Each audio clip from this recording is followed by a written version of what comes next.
Shavare. Today we are going to deal with the flow, means or the views that we need to see on the analog designs, right? So how to start design?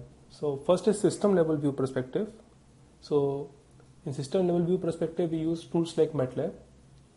Here we go with the system level design. Like suppose you have a system where there is input and now you want to do an entire processing. Like suppose you're talking, right, in mobile phone. Now some other person in some other city is going to listen to your talks, right?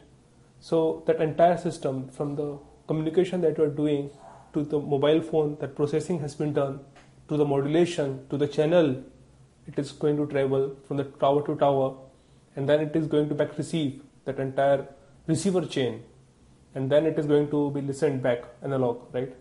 So that is system level view perspective. So all these things will require modeling, right? So MATLAB is a very good tool to model all these things. So for here example, you can see that one that is low noise amplifier.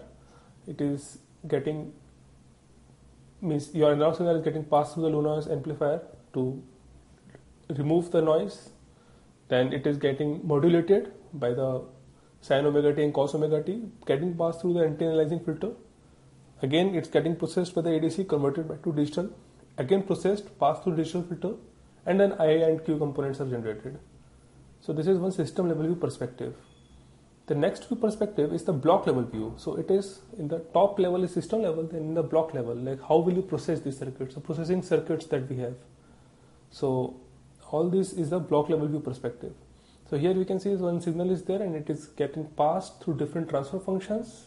It is getting added and then it is getting integrated and converted to some output.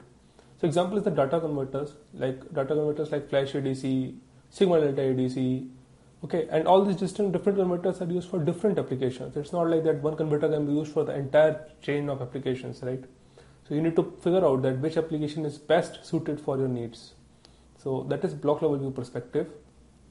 Third is the circuit level view perspective. So here we deal with more or less how the circuit behaves in terms of resistance, capacitance, and some active elements like op-amps, comparators. That is circuit level view perspective. Okay. So here we are going one level hierarchy down perspective. And the fourth is the transistor level view perspective, which is the physical view, that is how the circuit is behaving. The transistors, you know, like source, gate, drain in case of MOS, then BJTs we have, right?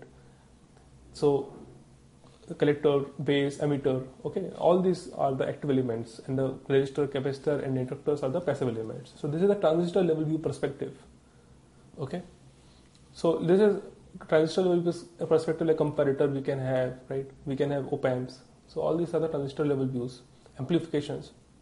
Generally we go from the top to bottom, but it may require that after design has been done, you have to go from bottom to top. Like some specifications you can meet in the transistors level view, but means in system level view that perspective was more stringent. So then again you have to go from top to bottom and bottom to top. So this can be the process, right? Then finally we go with the layout, where we need to have design rule check and layout versus schematic, like the distance between the two metal layers. Okay, so that are some rules that has to be followed. And mostly the tools that we use for these designs are the cadence. Okay, so analog we use cadence, synopsis we also use for digital designs. So means that cadence and synopsis has their own flow to how to design the circuits. You need to understand the architecture, and then means according to the PDK, that is process design kit available, there are rules that has to be followed, and from software you can all check all these rules. We are not going to discuss further on it. We will be discussing here the architecture or the conceptual understanding in this course.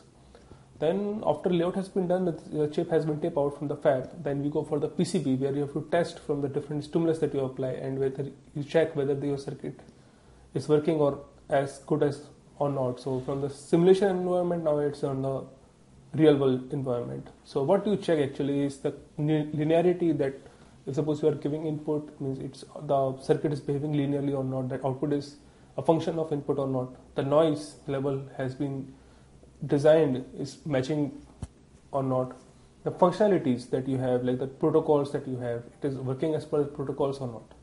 So all these comes in the design perspective. So hope you like this course. We will be talking further on analog VLSI. Thanks for watching. If you like this video and you want us to create more such videos, please don't hesitate to like, share and subscribe to Tech2.